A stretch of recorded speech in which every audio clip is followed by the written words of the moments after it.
Aujourd'hui, dans Grizzly Média, j'ai l'occasion de m'entretenir avec l'auteur de théâtre le plus joué au Québec. Rien de moi quand même. Bruno Lacroix. Salut Bruno, ça va bien? Oui, ça va bien. Il a plus joué au Québec cet été. Quand même, mais faut le mentionner, c'est cet été. Puis ton Oui. été, là, c'est assez rock'n'roll. Là. Sais-tu que les vacances de construction ou les vacances tout court, t'en as pas? Ben, disons que c'est vrai que je suis très occupé durant l'été, mais là, quand il y a plusieurs productions là, à gauche, à droite, dans différentes régions, moi, j'ai pas rien à faire. Je les regarde aller, puis si je suis capable, je vais voir ce qu'ils font. Alors, c'est très agréable pour moi. Je veux qu'on commence par te présenter parce que souvent on reconnaît le succès des artistes, mais on sait pas nécessairement par où est-ce que ça a commencé. Ton amour avec le théâtre, ton premier amour, je suis convaincu, ça a commencé quand? Ben, écoute, je me souviens que j'ai écrit une pièce quand j'avais 13 ans. Ça s'appelait L'As de pique. C'est une comédie policière. Je l'ai encore dans mes tiroirs d'ailleurs. Et puis, donc, par la suite, quand j'étais à l'université, ben là, j'ai étudié en théâtre, puis ça a continué, j'ai écrit des pièces, tout ça. Après ça, quand je suis sorti de l'université, ben, j'ai fait autre chose. J'ai travaillé pendant 30 ans dans un autre domaine par rapport. Et puis, ça a recommencé en 2012. Ça fait donc 5 ans quand je suis allé, j'ai passé une audition pour jouer là, au théâtre d'été à Saint-Pierre-Baptiste. Et puis là, j'ai décroché un petit rôle, j'ai joué tout l'été. Puis après avoir fini cet été-là, je me suis dit, crime, Bruno, c'est ça que tu faisais avant, écrire des pièces. Tu es capable d'écrire des pièces comme ça? Fait que j'ai recommencé à écrire il y a 5 ans. Et puis depuis ce temps-là, ben, les pièces, il faut croire que le monde aime ça, ça joue un petit peu partout, là. Ben ça se promène bien, mais la question que je me pose, là, c'est y a-tu quelqu'un qui t'a amené à adorer le théâtre? Parce que souvent, surtout lorsqu'on est plus jeune, c'est pas nécessairement une notion d'art vers laquelle on est porté d'aller regarder, qu'on s'intéresse nécessairement, on va regarder peut-être C'est plus vrai. la musique, peut-être plus le cinéma même, mais pas Non, nécessairement vers le théâtre. c'est vrai. En fait, c'est parce que j'ai toujours été doué pour l'écriture. Et puis, je trouvais plus simple d'écrire pour le théâtre. Un roman, j'ai pas la patience d'écrire 300 pages. Le cinéma, j'ai pas vraiment de contact ou la télévision, ça prend toute une structure. Puis là, il y a là, il y a une publicité, il faut que tu arrêtes là. Donc, j'ai pas encore ça.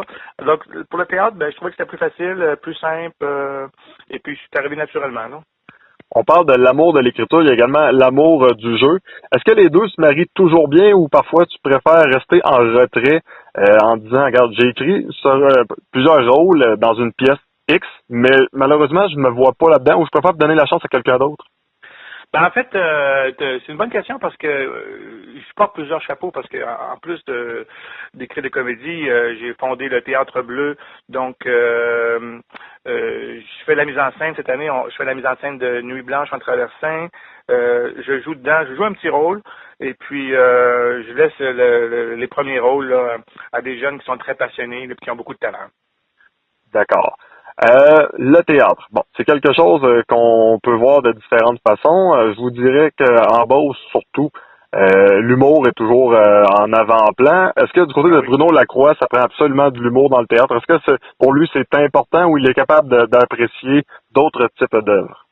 Ben, moi, je suis un auteur de théâtre comique. Je ne fais que ça, c'est ma spécialité. Puis, c'est aussi mon ambition de devenir un des auteurs québécois comiques les plus prospères, disons. Et puis, d'ailleurs, mes comédies fonctionnent bien en Beauce. Alors, je suis très redevable aux Beaucerons d'aimer mon type d'humour. Mais moi, j'aime pas beaucoup le drame. Je trouve qu'il y a assez de drame dans la vie. Il y a assez de choses sérieuses. Il faut payer nos comptes. Le char a brisé. Et ça me tente pas de me casser la tête à aller voir une pièce où ça pleure, ça braille. Je pense qu'on peut, le théâtre comique, on peut quand même faire passer des messages. C'est pas parce qu'on rit qu'il n'y a pas de substance. Au contraire, on peut avoir un très beau message, puis passer une belle soirée. Puis le théâtre comique, là, c'est la seule chose qui m'intéresse vraiment. Génial. Lorsqu'on regarde là, jusqu'à présent les œuvres que tu as composées, les œuvres dans lesquelles là, tu as joué, là, c'est les questions les plus difficiles. Bon, Ah oui. celle que tu préfères, l'œuvre que tu as écrite que tu préfères. Ben, on a toujours un fait pour la première, hein, tu vois. Quand j'ai écrit Au vol en 2012, c'est comme un casse-tête qu'on écrit, puis j'ai entendu ça à la télévision, mais c'est vrai, je l'avais pensé avant. Quand tu écris un texte, c'est comme un casse-tête, mais t'as pas la couverture de la boîte là, pour savoir comment fignoler tout ça. Donc, lorsque j'ai fini Au vol, puis ça a commencé tout de suite à être joué là, en Suisse et puis ailleurs. Ben, je me dis, crime, j'ai touché un point sensible, puis c'est encore ma pièce la plus jouée aujourd'hui au vol. Et puis, bon, évidemment, c'est peut-être ma préférée, mais elles sont toutes bonnes. Le rôle que tu as joué qui te ressemble le plus et le rôle que tu as joué qui te ressemble le moins. Ben écoute, je pense que je joue présentement, puis je veux pas trop en dire sur le personnage que je joue parce que oui, j'ai des points communs avec ce personnage-là, c'est évident, mais je ne suis pas Jean-Marie Cocu. Et puis, tu vois, je dirais que c'est le seul rôle que j'ai joué parce que il y a plus souvent d'autres troupes qui jouent mes textes que moi-même, donc il n'y a pas d'autre rôle que j'ai joué à part le Marie Cocu là. D'accord. Lorsqu'on regarde là, les personnalités des artistes en général, on est des drôles de bébites. Je vais inclure les animateurs de radio là-dedans, les journalistes, tout le monde des communications en général, tout le monde qui a la parole facile. On est des bizarres de bébites. Je donne souvent l'exemple que moi, des fois, ma copine, elle me dit « Pourquoi t'as pensé à ça? » Ou des fois, je sors une niaiserie qui me passe par la tête parce que dans ma tête, je me suis fait une histoire, puis je vois les images, puis là, je pars dans une envolée, puis elle est comme « Tabarnouche, qu'est-ce qui se passe dans sa tête? » C'est sérieux, elle avait quoi dedans matin? De ton côté, est-ce que c'est la même chose? Est-ce que des fois, tu passes sur on va appeler ça des dérapes, et que ton entourage fait comme « Oh boy, Bruno, matin, son café est à fort? » Ben, j'essaie de garder ça pour moi puis pour mes pièces. Effectivement, c'est un bon point parce que, par exemple, pour Au vol, là, j'avais une scène en tête, puis j'ai bâti une pièce autour de cette scène-là. Je me suis dit, il faut que je trouve une intrigue, il faut que je trouve une histoire, il faut que je trouve des personnages qui vont justifier cette scène-là parce que je trouve que cette scène-là est très drôle. Et puis, c'est effectivement la scène où tout le monde pleure de rire, etc., etc.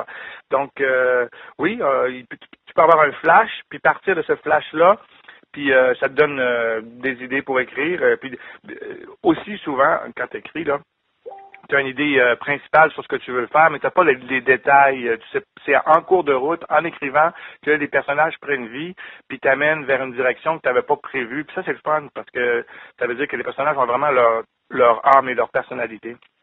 Parlons de Nuit blanche en traversant, une pièce que j'ai adorée. Je l'ai vue 2 fois l'an dernier. Je l'ai vue la première fois avec un ami. Par la suite, j'y ai retourné avec ma copine. Que ce soit avec mon ami avec ma copine, j'ai autant eu les 2 fois. Les personnes qui m'ont accompagné ont adoré la pièce également. C'était super. C'était présenté l'an dernier du côté de Saint-Frédéric.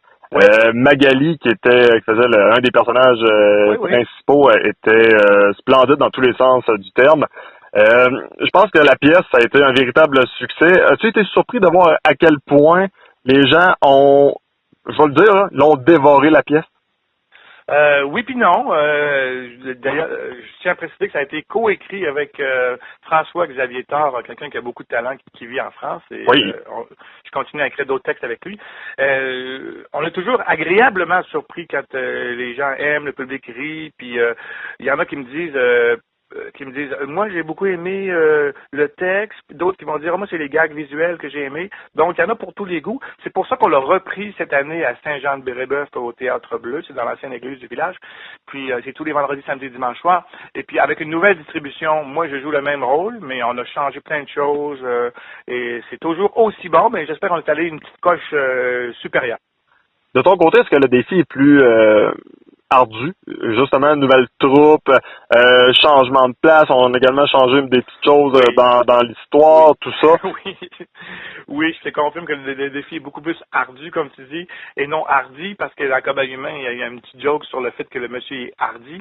Mais ce que je veux dire, c'est parce que c'est un nouveau théâtre, alors il faut installer un bar, s'assurer que la scène, l'équipement technique est en place, s'assurer que la loge fonctionne, que les comédiens sont à l'aise, etc.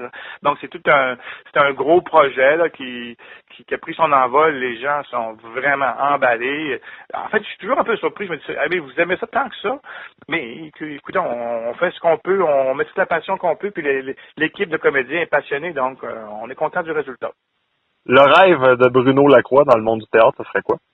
Ben, je te l'ai dit tantôt, c'est devenir un des auteurs de théâtre comiques les plus connus ou les plus prospères. Alors, c'est mon but.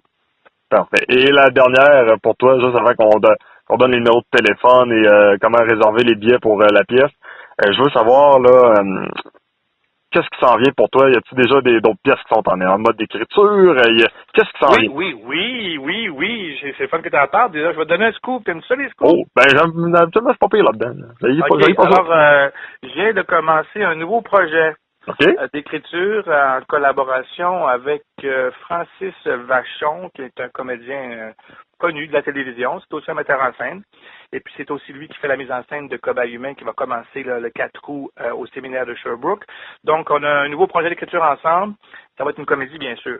Et puis, je voulais mentionner aussi que pour la pièce qui joue présentement, Nuit blanche en traversing à Saint-Jean-de-Brébeuf, les comédiens sont Loïc Bédard de Victoriaville, il y a Jessica Saint-Laurent de Saint-Louis de Blanford et Michel Patry de Lévis, puis moi-même, bien sûr. Parfait. Donc, Bruno, je pense que t'as pas fini d'écrire des bonnes pièces. Les gens, je pense qu'ils ont encore hâte d'aller voir ce que tu vas leur proposer dans les prochaines années. Merci d'avoir pris du temps pour nous. Puis, en terminant, il faut absolument le mentionner. Notre téléphone, comment on fait pour te rejoindre, pour obtenir des billets pour Nuit blanche en traversing du côté de Saint-Jean-de-Brébeuf? Tout à fait. Je veux dire aux gens que le Théâtre Bleu, on a une page Facebook. On est aussi, c'est facile, allez sur Google, mettez le Théâtre Bleu, vous allez trouver notre page de site web officiel. Et pour les réservations, on joue les vendredis, samedis, dimanche soir à 20h. C'est le 418-333-6825. Venez rire, vous n'aurez jamais vu autant d'action dans une chambre à coucher. C'est bien dit. Bruno Lacroix, un gros merci. Tout plaisir pour moi. Bye bye. Merci.